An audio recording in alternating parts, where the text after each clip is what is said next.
Hola hermanos, el día de hoy, 19 de enero del 2023, es jueves de la, ya ven ustedes, segunda semana del tiempo ordinario. Muy bien, bueno, es jueves, así que ya saben, un momentito para visitar el Santísimo, no nos viene mal a ninguno, a todo lo contrario, un momento para estar en adoración con el Señor Jesús nos hace muchísimo bien.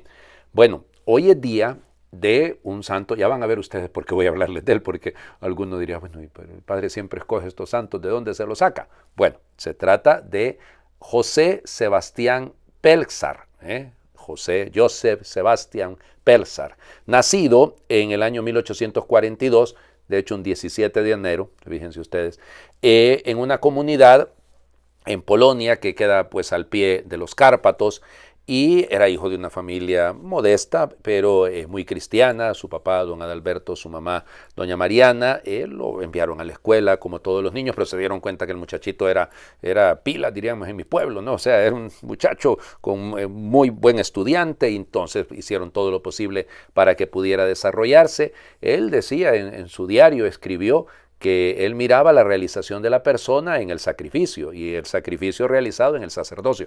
Viene muy bien con la primera lectura del día de hoy, por cierto. Pero entonces ingresa al seminario y bueno, será ordenado en 1864, un 17 de julio de 1864. Lo pusieron de párroco, estuvo un año y medio de párroco, luego lo enviaron en 1866 a Roma a estudiar. Estudiaba en dos universidades distintas al mismo tiempo, porque estudiaba tanto en la Universidad Gregoriana como en lo que hoy en día es la Lateranense. Entonces estaba estudiando teología y derecho canónico, y así fue como se licenció en ambas.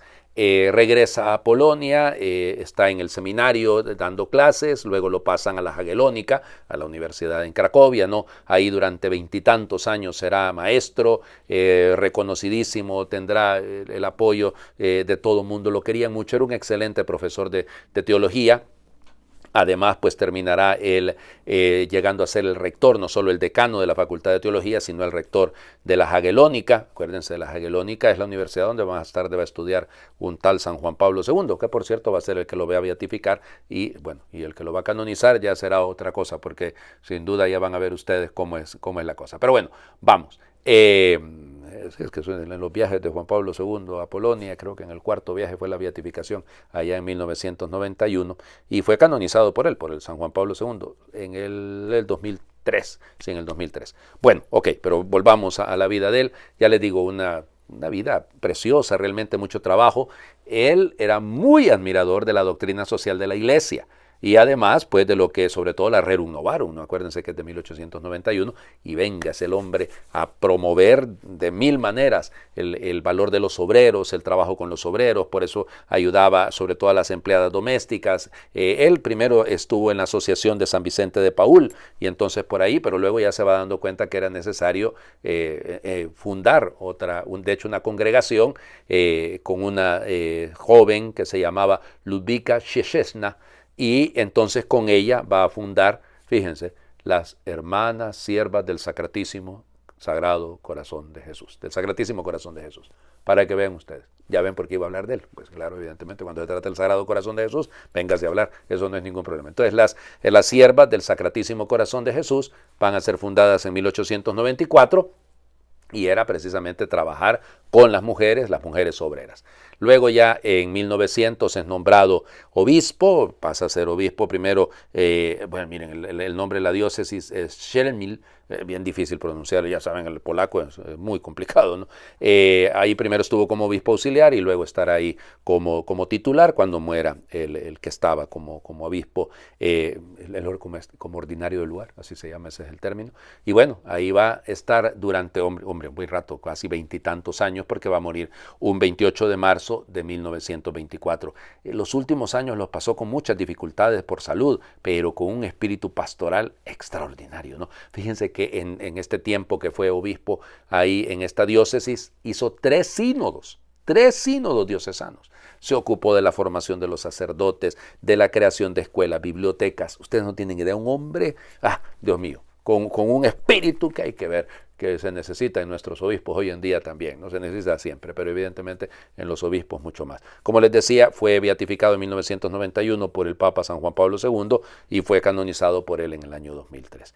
Pidamos por nuestros obispos, que mucho hacemos criticándolos, pero tenemos que ayudarles y acompañarles con nuestra oración, ojalá con el espíritu de Monseñor Pélsar, de el San José Sebastián Pélsar. Vamos a las lecturas del día de hoy. La primera es bastante larguita, porque es que aquí ya el autor ya empieza a poner los puntos sobre las íes en el tema del sacerdocio de Cristo, tan criticado por los judíos porque no es levita, y entonces vénganse a hacer la explicación. Entonces, el capítulo 7 de la carta a los Hebreos, del versículo 23 hasta el capítulo 8, versículo 6. Hermanos, durante la antigua alianza hubo muchos sacerdotes porque la muerte les impedía permanecer en su oficio. En cambio, Jesucristo tiene un sacerdocio eterno porque Él permanece para siempre. De ahí que sea capaz de salvar para siempre a los que por su medio se acercan a Dios, ya que vive eternamente para interceder por nosotros. Ciertamente que un sumo sacerdote como este era el que nos convenía, santo, inocente, inmaculado, separado de los pecadores y elevado por encima de los cielos, que no necesita, como los demás sacerdotes, ofrecer diariamente víctimas, primero por sus pecados y después por los del pueblo, porque esto lo hizo de una vez para siempre, ofreciéndose a sí mismo. Porque los sacerdotes, constituidos por la ley, eran hombres llenos de fragilidades, pero el sacerdocio, constituido por las palabras del juramento posterior a la ley, es el Hijo eternamente perfecto. Ahora bien, lo más importante de lo que estamos diciendo es que tenemos en Jesús a un sumo sacerdote tan excelente que está sentado a la derecha del trono de Dios en el cielo, como ministro del santuario y del verdadero tabernáculo, levantado por el Señor y no por los hombres. Todo sumo sacerdote es nombrado para que ofrezca dones y sacrificios, pero eso era también indispensable.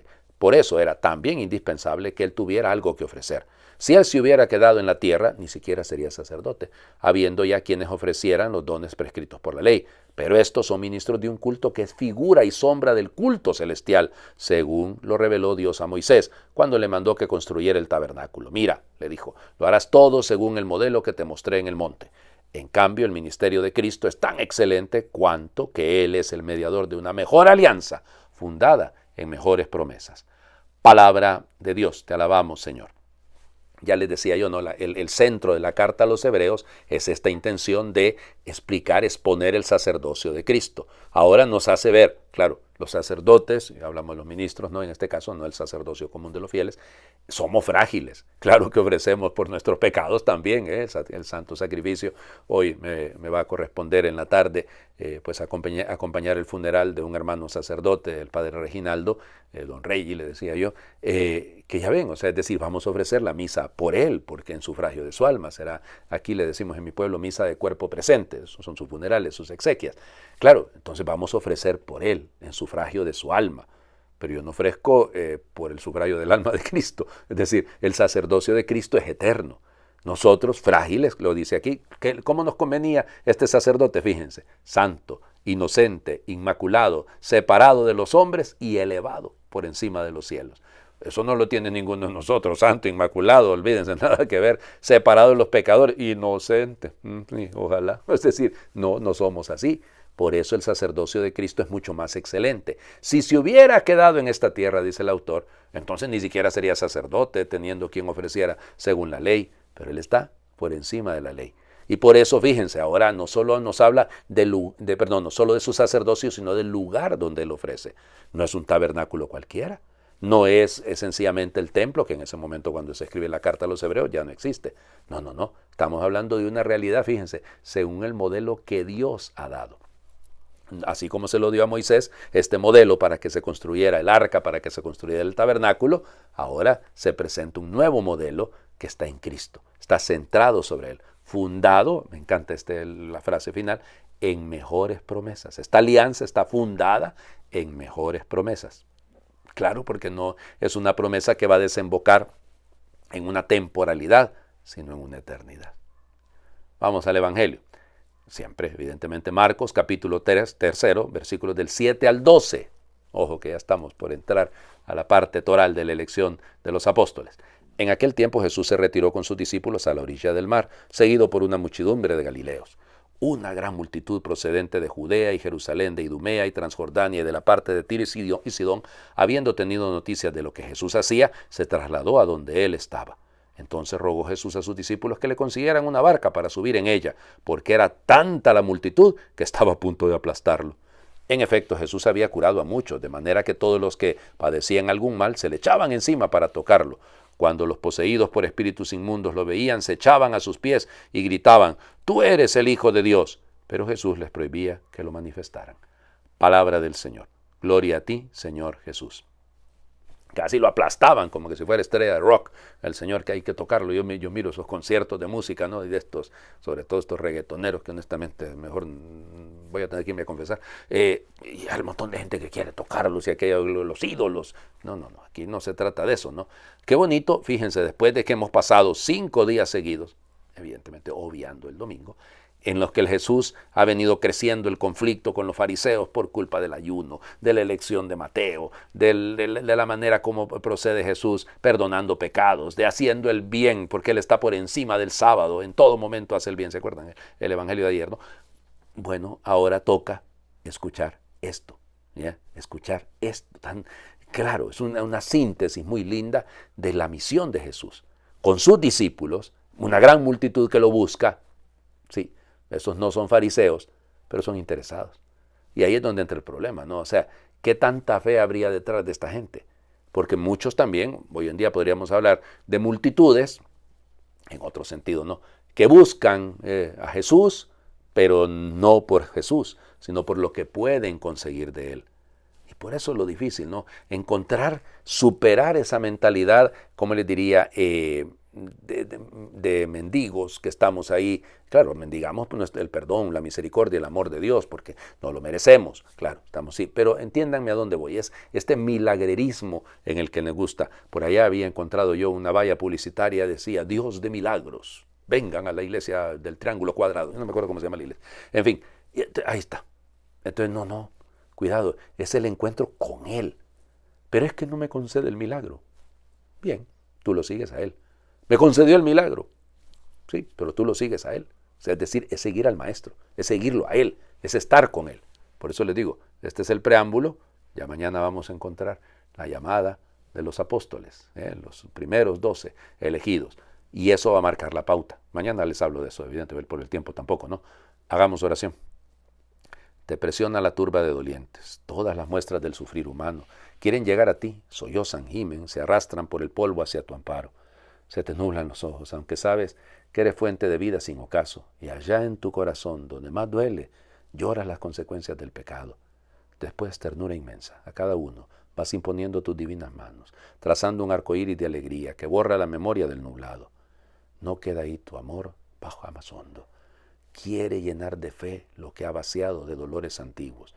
Luego pides silencio, agradecido al entusiasmo. Señor, así te miro, así me acerco. Uno más en la fila. Me ves sano, pero a ti no te engaña la apariencia. Estoy para tu reino desahuciado. Restaura mi interior. Quiero contigo volver a ser humilde, tu santuario, y llevar tu salud de cuerpo y alma al inmenso dolor de mis hermanos. Amén. El Señor esté con ustedes y les bendiga a Dios por la intercesión de San José Sebastián Pélzar, el que es Padre, Hijo y Espíritu Santo, y su bendición descienda, les acompañe siempre. Muy feliz jueves para todos.